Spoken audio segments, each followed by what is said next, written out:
কার উপরে কোরবানি হারাম।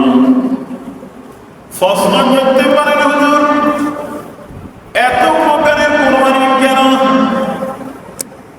আমি একটি হাদিস পড়েছিলাম, সূরা ছোট্ট একটা সূরা সূরাতুল কাউসার পাঠ করেছিলাম। এই আয়াতের তাফসীরের মধ্যে যদি একটু খেয়াল করে শোনেন, আল্লাহ পাক কোরআনের মধ্যে কোরবানি সম্পর্কে কি বলেছেন, আর এখন বর্তমানে কোরবানিকে আমরা কোথায় নিয়ে পৌঁছেছি।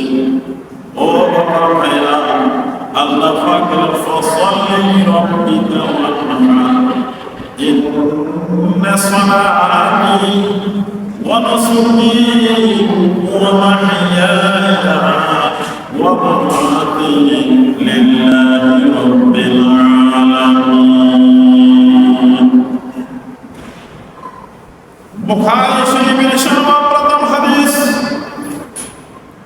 আল্লাহর রাসূল সাল্লাল্লাহু আলাইহি ওয়াসাল্লাম ঘোষণা করেছেন,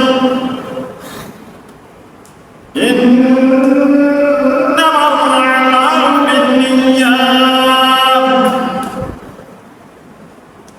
সমস্ত কাজ গুনাহ সব কাজ নিয়তের উপরে নির্ভরশীল। আজকে আমরা নামাজ পড়ে ফাসাল্লি লিরাব্বিকা, নামাজ আল্লাহর জন্য, ওয়ানহার কোরবানিটা হলো আল্লাহর জন্য। বর্তমানে কোরবানিকে আমরা এমন পজিশন নিয়ে গেছি, জগতের মানুষকে কোরবানি না দেখালে আমার মনে তৃপ্তি আসে না। ঠিক কিনা কথা বলেন? জগতের মানুষকে যদি কোরবানি না দেখায়, দেখা গেছে আমার বৈধ পয়সা বলতে একটা টাকাও আমার বৈধ পয়সা নয়, আর আমি টাকা 3 লক্ষ টাকা দিয়ে কোরবানি গরু কিনেছি, কোরবানি গরু করার মধ্যে হাত লাগায় এবং বাজারে দরজার মধ্যে রাখে, মোবাইল করে কি মনে করে আমি 3,60,000 টাকা দিয়ে গরু খরিদ করেছি। এরা আল্লাহর বান্দা, তোমার 3,60,000 টাকার মধ্যে তোমার 60টা পয়সাও টাকা দেয়, তা কি করলে হালাল হয়েছে নাই? কি না 60টা পয়সাও তোমার 3,60,000 মধ্যে 60টা পয়সাও তোমার হালাল পাওয়া যাবে না। আল্লাহ বলছে ওয়ানহার, এই কোরবানিটা তুমি একমাত্র আমাকে উদ্দেশ্য করে, আমার উদ্দেশ্য আমাকে খুশি করার জন্য কোরবানি, জগতের কোন মানুষকে খুশি করার জন্য কোরবানি নয়। ঠিক কিনা? আল্লাহ রাব্বুল আলামিন হজ কার উপরে ফরজ, কোরবানি কার উপরে ফরজ, কোরবানি কার উপরে সুন্নাত, কোরবানি কার উপরে মুস্তাহাব, কোরবানি কার উপরে ওয়াজিব, কার উপরে নফল, কার উপরে মাকরুহ, কার উপরে হারাম।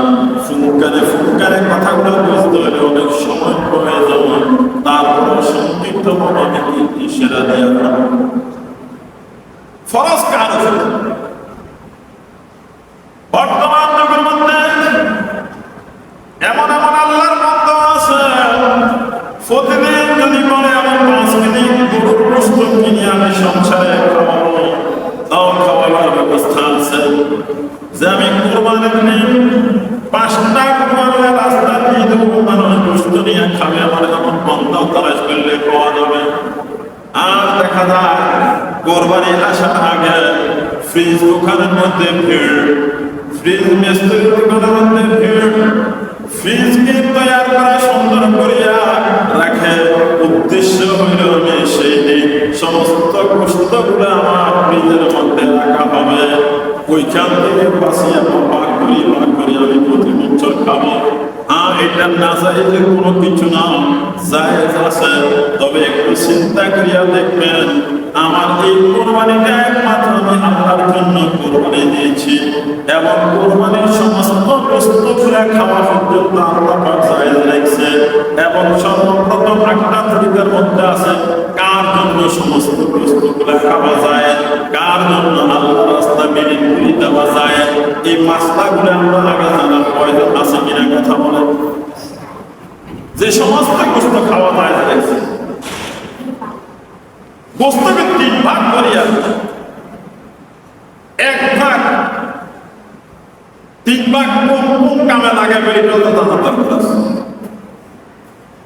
এখন আমরা শুধু এটা জানি কোরবান আসার আগে ফিস ঠিক করে দেব।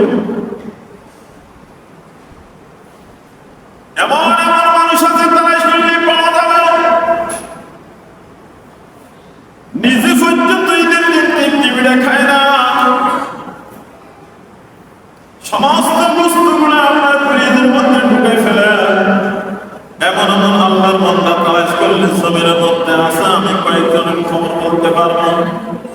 গরু তকবীর করার পর 1 কেজি বা 1.5 কেজির উপরে গোস্ত নিজের বাসায় রাখে না, সমস্ত গোস্তগুলা মানুষকে মিষ্টি করি করে ভাগ করিয়া দেয়।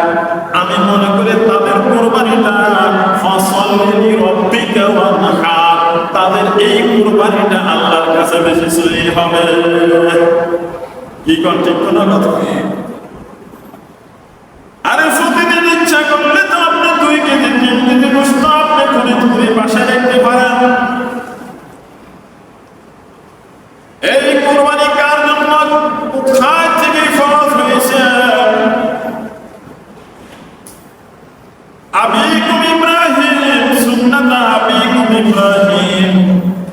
এই কোরবানি হইল ইব্রাহিম আলাইহিস সালামের সুন্নাত। এই কোরবানি কখন থেকে চালু?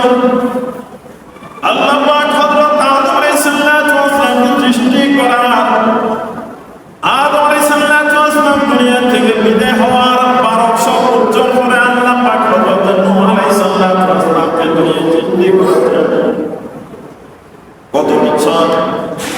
1200 বছর পরে আদম আলাইহিস সালামকে সৃষ্টি করার 1200 বছর পরে আল্লাহ পাক হযরত নূহ আলাইহিস সালামকে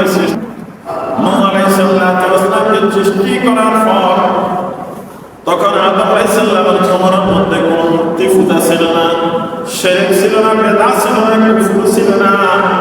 যখন নূহ আলাইহিস সালামের জমানা আসছে তখন মানুষ 600 বছর আগে, অর্থাৎ আদম আলাইহিস সালামের 600 বছর পর থেকে আল্লাহর জমিনের মধ্যে কুফর সৃষ্টি হয়েছে, পূজা সৃষ্টি হয়েছে, বুত পূজা সৃষ্টি হয়েছে, মূর্তি তৈরি হয়েছে।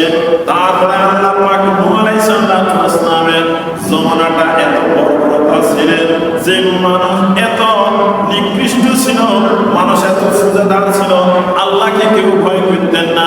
নূহ আলাইহিস সালামের অনেক অত্যাচার ছিল, যেটা আল্লাহর কাছে নূহ আলাইহিস সালাম দোয়া করেছেন, মালিক যে এইদের অত্যাচার সহ্য হচ্ছে না। আল্লাহ পাক আহকামুল হাকিমিন, আল্লাহ পাক জানেন বর্তমানে যারা নূহ আলাইহিস সালামের